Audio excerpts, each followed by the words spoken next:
এক রোদেলা বিকেলে বাগানে বসে কোমল খরগোশ দূরের একটা মানুষের বাড়ির দিকে তাকিয়ে দীর্ঘশ্বাস ফেলে ভাবতে থাকে, ইস, মানুষদের মতো যদি সেও বসে টিভি দেখতে পারত।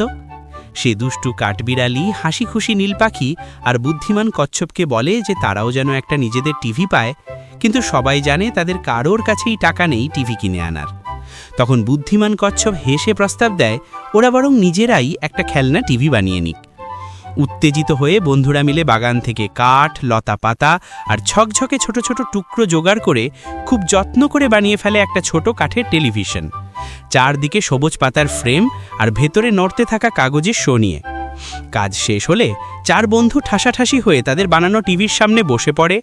কাঠবিড়ালি মজার সব দৃশ্য অভিনয় করে, নীল পাখি তার সঙ্গে মিলিয়ে শব্দ করে, খরগোশ আনন্দে তালি দেয় আর কচ্ছপ তৃপ্ত মুখে মাথা নাড়ে। বুঝতে পারে তাদের মিলেমিশে কল্পনা করাই ছিল সবার সেরা শো।